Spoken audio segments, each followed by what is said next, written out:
Pag-usapan natin ngayon ang senatorial race ni Atty. Vic Rodriguez na ako may personal observation namamayagpag na po ang kanyang kandidatura. Kung sa baseball pa naka first or second base na ang momentum. Talagang yung mga interview niya sa both mainstream media and sa social media tuloy-tuloy. Ang pinaka-viral sa lahat yung interview niya kay Karen Davila, yung Harapan 2025. Nako, grabe, in 11 days, 1 million na po ang 1 million na po ang views. Ilan yun? 19,000 likes and 11,000 comments. Tabang puso. Basahin mo yung mga comments na sinasabi, ito na ang kailangan ng ating bansa. Napakahusay, napakatalino, napaka-honest. Yun na po. Kaya nakikita ko, ito na, it's a people movement. Kasi mga nagko-comments sa mga interviews ni Atty. Vic is, I will campaign for you, Atty. Vic, me and my family, whole family, my relatives, iboboto ka namin. So, walang machinery si Atty. Vic, wala siyang partido, independent siya, although in-endorse siya ni PRRD. Ngayon, ang taong bayan na ang nag-i-endorse. So, salamat sa mainstream media and social media bloggers na nag-interview sa kanya. Ito, may panibagong interview siya ng GMA naman ito. Ikaw na ba? Hindi ko masyado, si Aljo Bindiho ba ito? Nako, in one day, yung interview is 85,000 na. And I'm very sure madadagdagan na naman ito, another viral interview ito katulad kay Karen Davila. Okay, pakinggan natin. I-share ko sa inyo ang interview ni Atty. Vic sa GMA7. Good morning. Magandang umaga, Weng. Magandang umaga, Joel. Magandang umaga, Melo. Magandang umaga sa lahat ng Joel, Melo pala. Maraming salamat sa inyong pag-anyaya at pag-imbita sa akin ngayong umaga. Salamat po sa pagtanggap sa aming imbitasyon. Joel, marami tayong tatanong. Simulan na natin ang pagtatanong kay Atty. Vic. Isa sa mga advokasya ninyo, transparency, accountability, peace, and security. Siguro unahin muna natin yung transparency and accountability. Meron pong issue tayo ng Confidential and Intelligence Fund. Baka tuwiran ba para sa inyo na silipin yung paggastos po ng CIF ng ating Vice Presidente, Atty. Vic? Bago ko sagutin, Joel, linawin ko lang for transparency at dapat totoo. Hindi ako naging hepe ng business permit and licensing office. I was just the special assistant to the chief. Para lang klaro. At yung doon sa iyong katanungan, makatarungan bang dapat silipin ang paggamit ng confidential and intelligence funds ng Office of the Vice President? Makatarungan sapagkat pera ng sambayan ng Pilipino yon. Subalit dapat pare-parehas, dapat patas. Kung sisilipin mo yung paggamit ng confidential funds ng Office of the Vice President, dapat lahat ng gumagamit silipin mo yan. Sapagkat yun diba? ang diwa ng tunay na transparency. Hindi pwedeng meron kang tinititigan, meron kang tinitingnan lamang. Pero, Atty., naniniwala ba kayo na hindi lahat na mga tanggapan ng gobyerno ay dapat bigyan ng intelligence and confidential fund? Dapat yung may mga law enforcement and intelligence gathering function ang bigyan ng intelligence funds. Yung confidential funds, alam ninyo, basta't nandyan at nagtatrabaho ang Commission on Audit, hindi tayo dapat mangamba sa paggamit ng confidential funds sapagkat subject to audit naman yan eh. At yun nga, kung mali naman yung paggamit ng pera ng sambayanan, whether it be confidential, intelligence, or ordinary disbursement of public funds, dapat panagutin. Doon papasok yung accountability ng aming advokasya. Makita nyo, pag sumagot si Atty. Vic, hindi na yun, parang may stock knowledge na siya, direct to the point ang sagot niya. Makikita mo yung kanyang husay, talino, at saka yung honesty niya, mararamdaman mo, hindi siya nagsisinungaling. He speaks from his heart. Kaya una kong bumilib kay Atty. Vic nung kampanyahan ng May 2022 election. Dahil siyang spokesperson ng BBM camp, siyang humaharap palagi sa media. Apart from transparency, dapat klaro yan, yung accountability. Panagutin natin lahat ng mga Nako, mahina po ang signal. Ulitin ko. Nung spokesman pa siya ng candidate BBM, napaka ganda yung pagharap niya sa media, yung mga paliwanag niya. Ako, nakaka-enlighten. Hindi siya mayabang, down to earth, very friendly siya sa media. Kaya doon na ako unang bumilib o rumispeto sa kanya nung panahon pa ng kampanyahan na siya ang humarap sa media, and actually siya ang overall campaign manager. Kaya nagkaroon siya ng libro na Kingmaker. So ang daming gustong bumili itong librong ito. I don't know, naubusan na ata ng kopya. Ako naman pinalad dahil mismo si Atty. Vic ang nagpadala sa akin ng libro. Kinuha niya yung address ko, pinadala. Mayroon pang personal dedication doon sa libro. At doon ko naintindihan kung sino talaga si Atty. Vic Rodriguez. Sayang. Ako, mahina ang hindi ba anyway.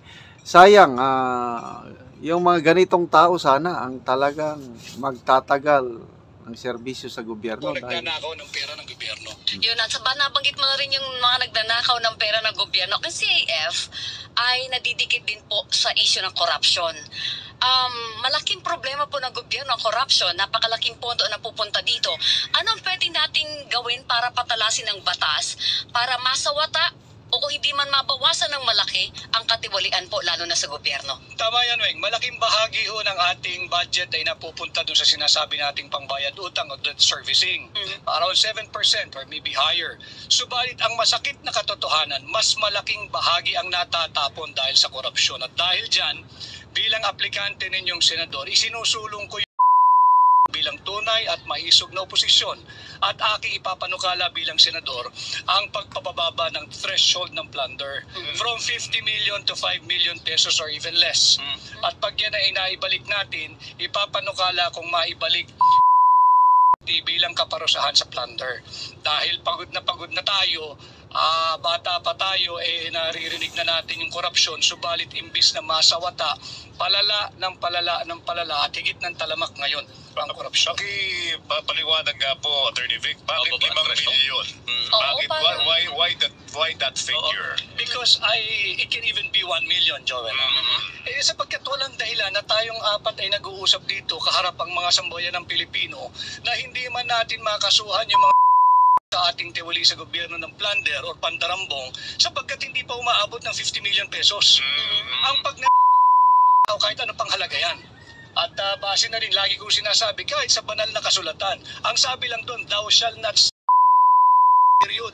Walang kondisyon na huwag ka 50 million kundi mapaplunder ka. Para sa plunder, sir, sinubukan na yan sa Kamara pero hindi nagtagumpay. What will make it work now? I think iba ang kondisyon ngayon. Galit higit ang mamamayang Pilipino dahil nakikita nila grabe ang korupsyon.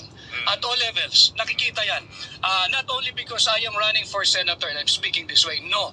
Dama ng ordinaryong Pilipino yung lantarong korupsyon with what's happening with our mangled and unconstitutional 2025 budget. So nakikita at alam ng tao yan. At katanggap-tanggap ngayon na ibalik yung kaparusahang at hindi rin anti-poor ang aking panukalang ito sapagkat wala naman na mahirap.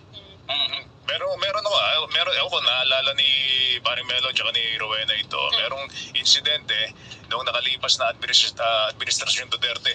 Merong issue tungkol sa ng pera ng bayan. Tapos parang ginawa yatang 49 point. Yes. Tatanda mo yung Weng? Binawasan ng 1,000 para hindi umabot ng 50 million. Diba, Attorney Vic? Yung sa kaso sa immigration. Sa immigration, di ba? Oo, so good thing merong ganitong klase ng panukala.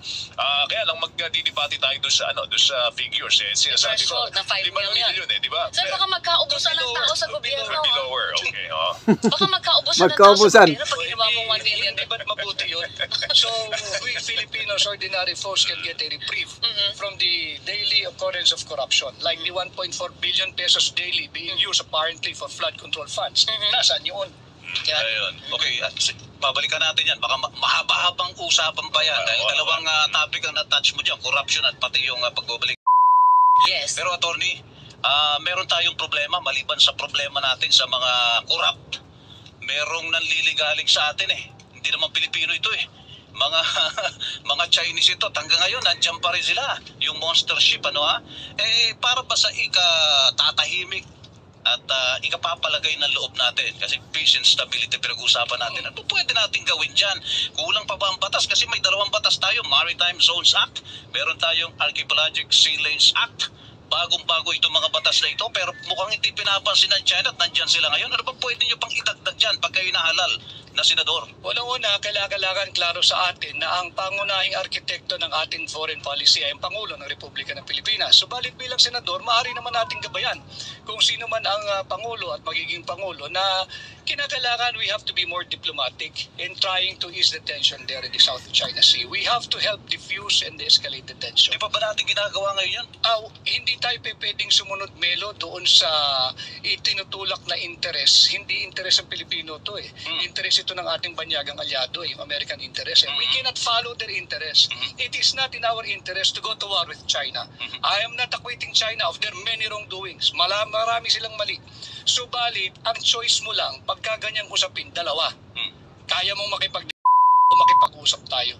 And let's be real. Hindi natin kaya interest yan. Makipag-usap tayo. Let's help diffuse and de-escalate. Let's open the corridor for more diplomatic means of resolving the problem. Itigil natin yung warmongering, itigil natin yung what we call megaphone diplomacy. Yung salita ka lang ng salita ng kung ano-ano. Because we have to consider, Joel, yung mga Pilipino na nasa teritoryo ng China, yung nasa Hong Kong, yung nasa Macau, yung nasa mainland China, paano kung magkaroon ng retaliation? Hindi ang gobyerno ng China, I don't think they'll do that, kundi yung mga mamamayan ng China, doon sa lugar at sakta ng ating mga Pilipino. Sinong mananagot doon? Meron din naman mga Chinese dito Ganon din ang pwede. Pero hindi Gantihan. yun ang solusyon. Masyadong marahas yun at hindi naman siguro tamang pag sinakta ng Pilipino. Mananakit din tayo ng Chino. Walang katapusan ito. Pero Attorney Vic, speaking of diplomacy, sinasabi nyo nga, dapat diplomatiko tayo dyan sa aspetong yan. Pero naging diplomatiko tayo sa China noong mga panahon ni dating Pangulong Duterte, naging kaibigan natin. Pero ganito ang nangyari, sinasabi, inangkin nga lahat Ngayon, nahihirapan na tayong bawiin yung mga lugar na atin. Meron ba kayong panig doon? Masyadong naging palakaibigan ang Duterte administration na ngayon ay malala na sitwasyon, hindi na natin mabawi. Kasi titignan mo, Joel, nawalan tayo ng teritoryo yung Scarborough. Hindi panahon ni Pangulong Duterte yan. Correct. Panahon niya ni Pangulong Aquino. Oh. Noong nagkaroon ng panlilinlang na sinasabi nga ay sabayang pag-withdraw ng ating gray ship. Tinanggal yung ating gray ship na natili yung gray ship ng China. At hindi na tayo makabalik. Hindi mo na makukuha yun. Gagirahin mo sila, hindi nga natin kaya And then ito naman yung sa kasalukuyang administrasyon, nawala din yung Escoda Shoal. Kasi nga umatras din yung ating BRP Magbanwa at naubusan ng gasolina. Hindi mo na rin makukuha yun. But during the time of President Duterte, ang kanyang foreign policy, ako'y sangayon doon, na hindi siya exclusive, all-inclusive. Makipagkaibigan tayo sa lahat, makipag-usap tayo. Nagtampo lang yung ating matagal lang alyado at treaty ally na Estados Unidos. Kaya ako ano-anong bersyon na ng kwentuhan ang nangyari. Subalit nung panahon na yun, malayang nakakapangisda ang ating mga mangisda. Doon sa lugar na ngayon ay hirap na hirap silang mangisda. Yun ang katotohanan. Pwede ba sabihin nagkamali si dating presidente na pumaling siya? Hindi ko sinasabi na nagkamali si Pangulong Duterte. In fact, sabi ko nga, yung all-inclusive policy niya, yun ang tama. Kausapin natin ang China. Kausapin natin ang US. In fact, we are in the best position na guminta sa kanilang dalawa Kasi pinag-aagawan nila yung nasa atin Ikaw yes, ano ba interest mo? Itong very important maritime navigational route. Ikaw China, ito rin ang interest mo. Nasa akin to Umupo kayong dalawa, kayo makinig sa akin. Pero ang impression, Attorney Vic, inaway ng dating Pangulong Duterte, mga Amerikano. Hindi lang kasi matanggap ng Amerikano na hindi na tayo exclusive. Okay, so makita nyo, no? Ang galing pong sumagot si Attorney Vic. Yung stock knowledge niya and from puso niya, hindi siya nagsisinungaling. Yan ang kailangan natin. Yan, mahaba-haba itong interview na yun. Ito, yung link ng interview, ilagay ko na lang sa description box at tapusin nyo na lang.